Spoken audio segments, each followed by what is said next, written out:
Hey, listen, I quit. Yeah, I'm going into stocks. Name of the game. Move the money from your client's pocket into your pocket. But if you can make your client's money at the same time, it's advantageous to everyone, correct? No. No one is paying attention. It's unbelievable. Have to act now. God, this is intimate. I feel like I'm financially inside of you or something. Okay. I have 5 houses and a condo. I'm considering going long on April wheat. What do you think, Valentine?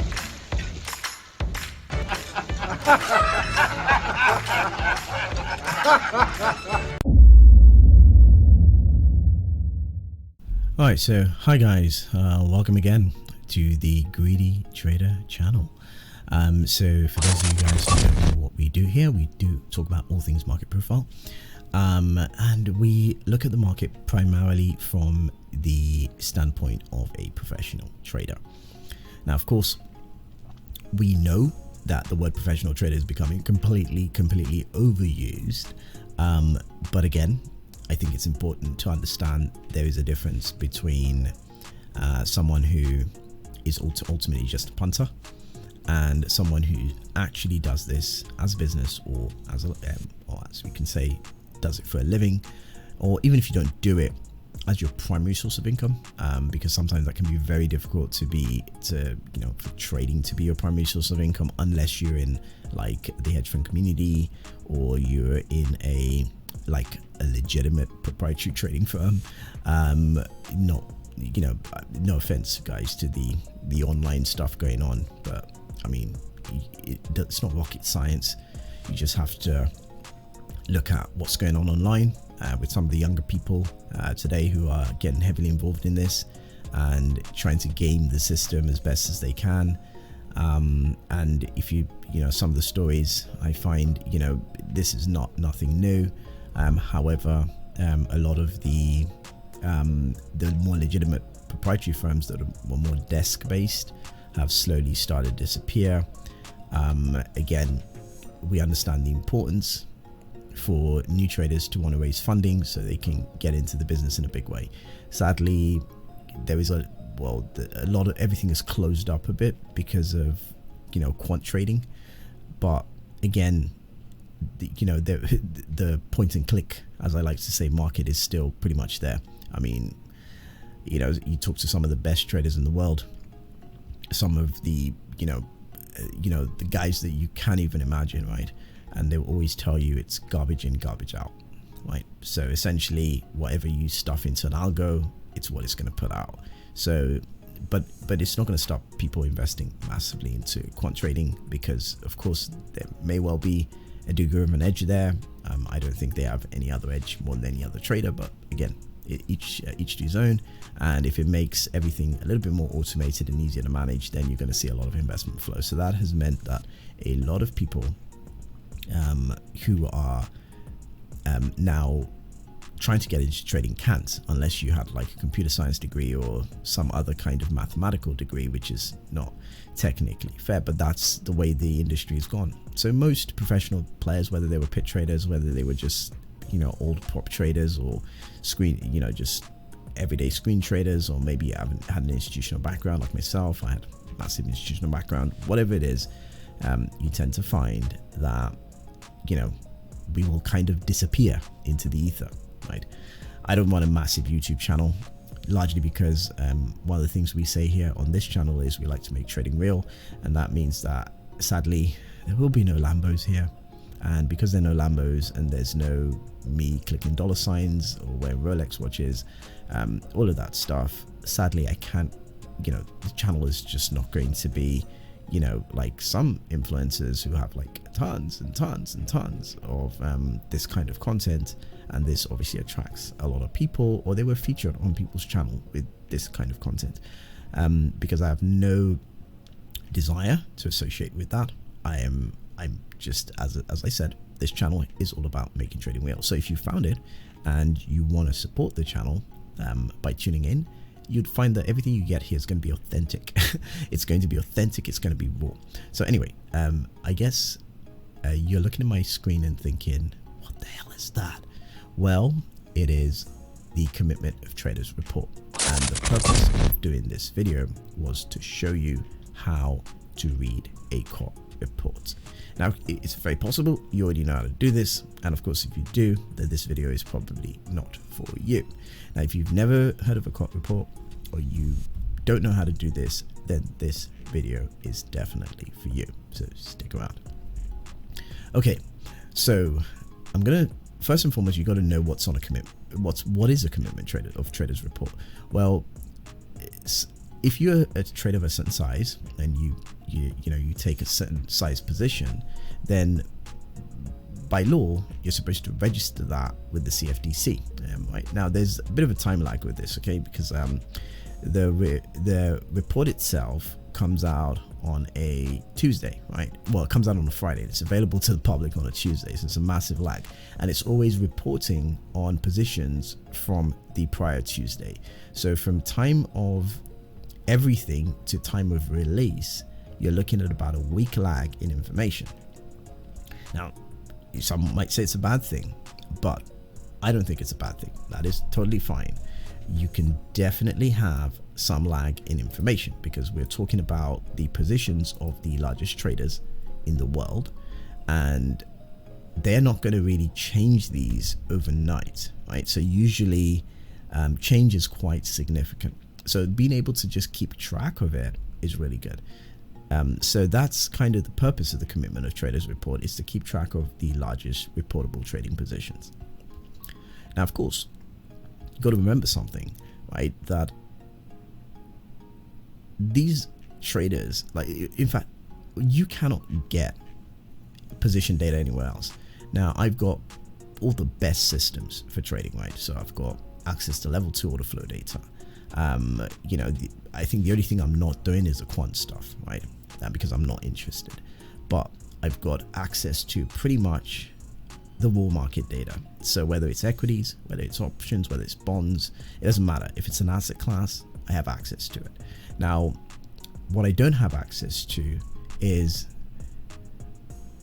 position data, right? Whereas I can see a lot of that position data in real time as it occurs, but what I don't have is that kind of aggregated position data. So especially from the futures market, which is a lot of what the commitment of traders revolves around. It's the futures market. So every single futures, the reportable positions are available. Now, some of them, they're not so easy to understand because maybe they're in a specialist product, for example, like live cattle or live hogs or something like that. Something that there's more to it. But then again, things like the dollar index, the S&P 500, the currencies, they all have commitment of traders reports. Now, if you're not looking at this, you should be. I know I'm going to tell you why. So first and foremost, let's define the different components of the commitment of traders report. So the first one, we have dealer and intermediary, right? I just like to think of these as banks, right? This is the easiest way. So dealer intermediaries are largely banks or prime brokerage firms maybe, but this is all connected to banking. And then the next in line, we have asset managers, or institutional, right? Now remember, this is what we call a disaggregated report. The original COT report just used to have commercials, non-commercials, and small speculators. That's it, right? So leverage funds tended to come under this, right? Small speculators, and then asset managers and other reportables tended to fall under non-commercials. And then dealer intermediary tended to fall under commercials. Well, that's what the old report used to be. So you had a kind of a singular thing. And then we had the disaggregated report. Now in the disaggregated report, we separated everything, right? So you got dealer intermediary, asset managers, leverage funds, and other reportables. So let's go through these because I like the disaggregated report because I get more, there's just more there to understand. And then we'll talk about some of these. So let's start with dealer intermediary, which is banks, and then onto asset managers, which tends to be asset managers, pension funds, big firms, commercials generally, right? And then we look at leverage funds, which are obviously, as we said, small speculators. So leverage funds are going to be pretty much all the small speculating activity or people connected to them. And other reportables are going to be individuals that are large enough to be reported, but they're not necessarily classified as asset managers. So this might have some really huge family offices, for example. If guys, for example, who've watched the Showtime series, which is called Billions, which is awesome, would recall that the main character at one point became a family office because he wasn't allowed to trade as an institution. So someone like that, for example, would have been another reportable position. So these are just really large reportable positions. So how do all of these interact? Now, the reason why we tend to look at this in the first place in terms of position data is because if someone is long, someone has to be short, right? So there's always someone on the other side of your trade. So the interaction between these is how they interact with the entire futures asset class, in this case, which is the dollar index, right? So this is pretty much all the available contracts and who's holding what. This is the key to the kingdom, right? This is everything. So you start to understand very quickly that, well, markets only go up or down when someone is too long or someone is too short, for example, right? And I'm going to explain this a little bit more in depth. So and this is like a 3-year sort of this is a 3-year chart of this entire futures look into the DX from a position standpoint. So let's go back all the way to 2020, right? And we can see that asset managers in green were somewhat negative net positions, minus 4,984 contracts, right? So in a short, they had a net short positions, but this is kind of the shortest they've ever been in the dollar index at that point, right? And then we can see that over time that started to build. Now, if you look at the chart of the dollar index, we were at these lows, right? And then we were accumulating, and then you can see those net contracts positions changing. So as we moved into positive territory, it means that they bought more contracts than they sold, because the net positions are really just the long contracts minus the short contracts, right, to get a net position, right? So they bought more than they sold, right? So they are net long in dollars at this stage, right? So at this point, there were about 5,400 contracts net long, coming from a net short of about minus 4,000. So you can pretty much work out with some simple maths that they added something like 9,000 plus contracts and so on, right? So you can work out now normally there are a couple of things you want to look out for, which is massive moves, right? So big change in the net positions. So for example was on the 21st of June 2021. Now, if you like to look at for example news events or triggering events, you can see what events triggered these contracts to rise, right? So this is 21st of June reported. Remember, we have a week lag, and then we saw a big jump in net positions for commercials, right? And then we can see that there was a slight jump in the price of the dollar index prior to this report, and then we consolidated. So again, there was a lot of time to act. Now, if you were sort of, doing your analysis, you're doing your macro work, you would see, well, the dollar index was at 92. We've got a massive jump in commercial asset managers who are requiring a lot of dollars. What does that tell you? It probably tells you that we're going to get a bullish move in the dollar, right? So if you're trading, whether you're trading intraday, you'll be long bias, right? So if you're a swing trader, then that's a perfect position for you to lock in. And then obviously you're probably going to hold this for maybe a year, 2+ maybe, if you're position trading. Right, so that would be one clue. And as you can see, as the asset managers started to build long positions, you can see we had another big jump on the 27th of September. So at this point, you start to deduce that, well, it is what it is. Then we get to the top of this market. But before we get to this, what else is happening? So as these asset managers are going long, we can see that the dealers, so let's roll this up, the dealers are getting short, right? So it means the dealers are directly taking the other side of the asset manager's trade. So they are selling and these guys are buying, and they're driving the price up. So it means that the asset managers are the ones in control of the price. the dealers are selling to them, and obviously it is what it is. And as they're selling to them, the question you need to ask is, what are they collecting in return, right? Okay, so since the contracts are two-way, you buy a futures, I'm short a future, right? So it's a zero sum, or some like to say jokingly it's a negative sum game. But in any case, the dealer finds themselves short. So they have a lot of contracts short, and these guys have a lot of contracts long. But at some point, there's nowhere for you to go. You can't get any more short. So we know that in this about sort of 12th of June, December. It's American dating. Sorry, I'm looking at this backwards. Sorry guys, I'm British, and one of the things I do is I look at dates the other way around. But in any case, you can see in December, we were completely net short. We're about 40,000 contracts, or close to, not net short for dealers or banks.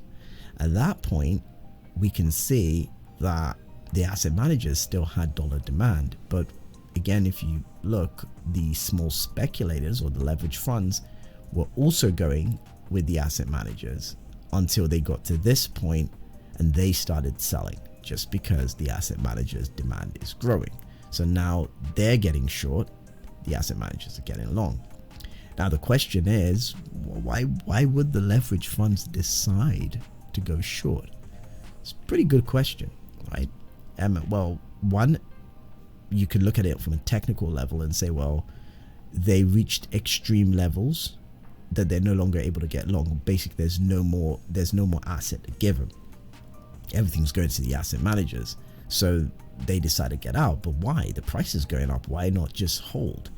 Well, this is why we talk about the pools, the smart money, everyone trying to send you the other way.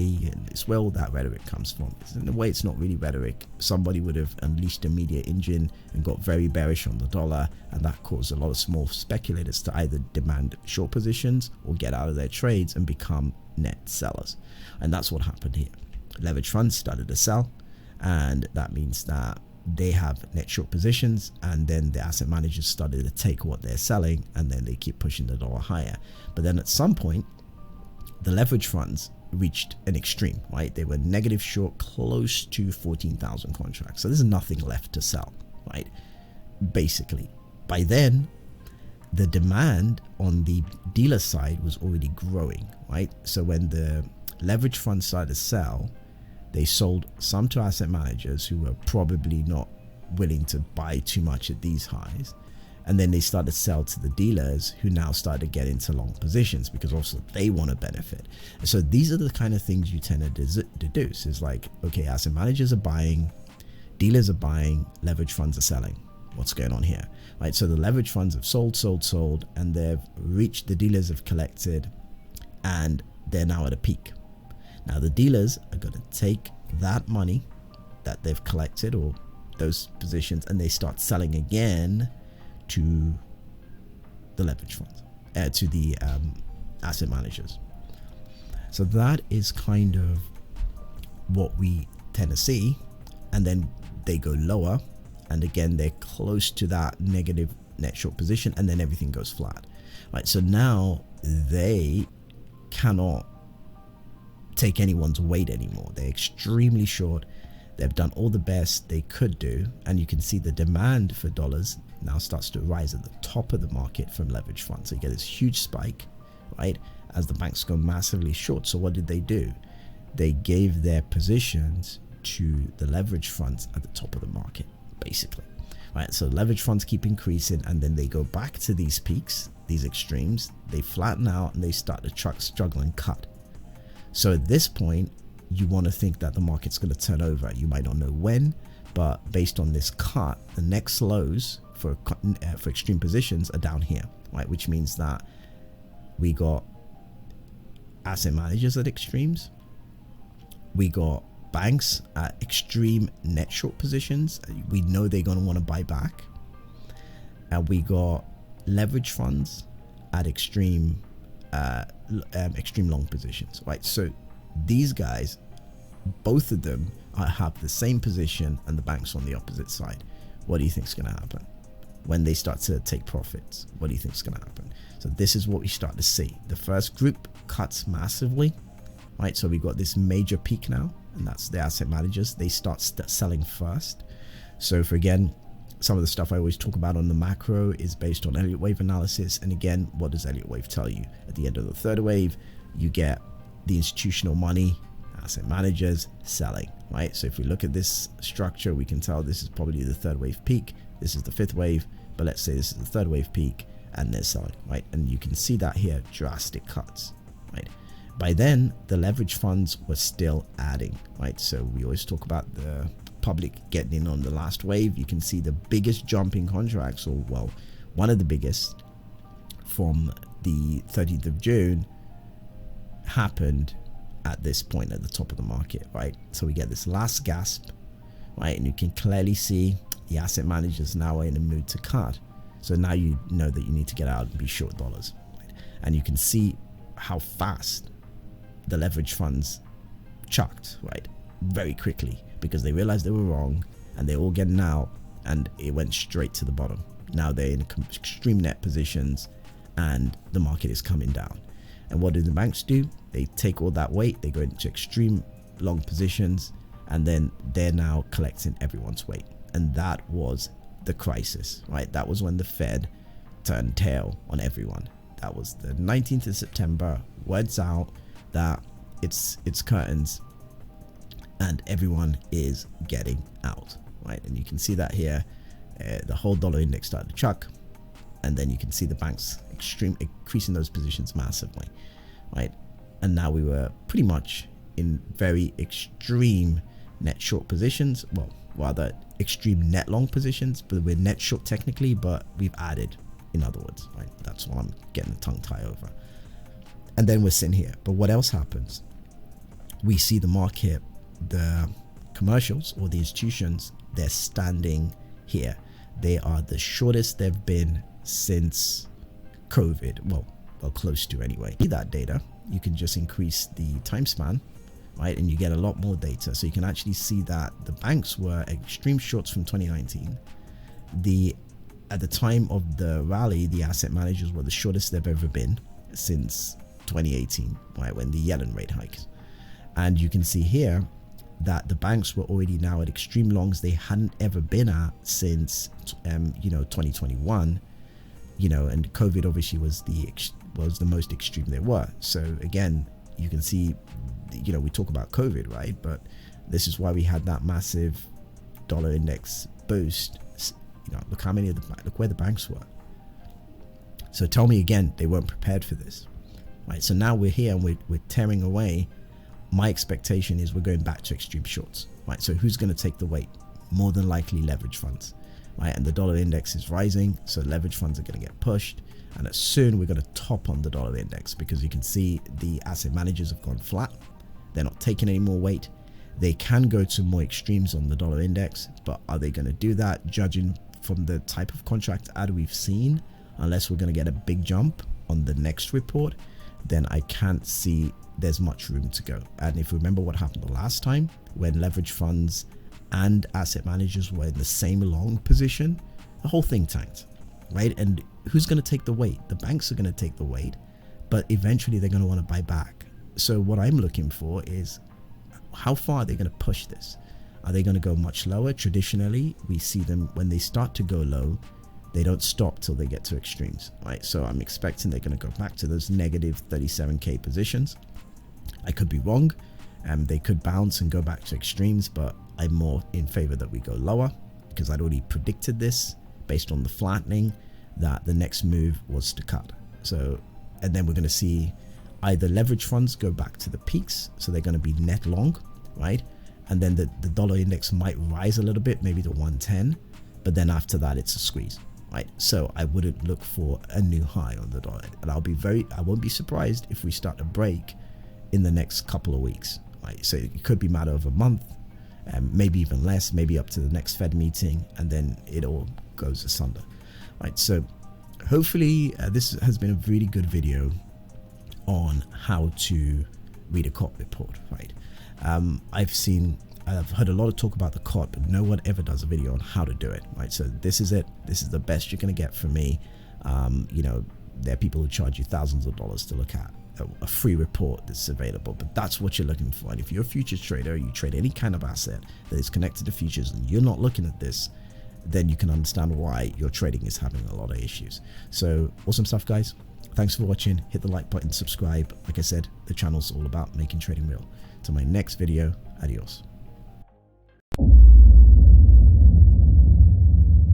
Hey, listen, I quit. Yeah, I'm going into stocks. Name of the game. Move the money from your client's pocket into your pocket. But if you can make your clients money at the same time, it's advantageous to everyone, correct?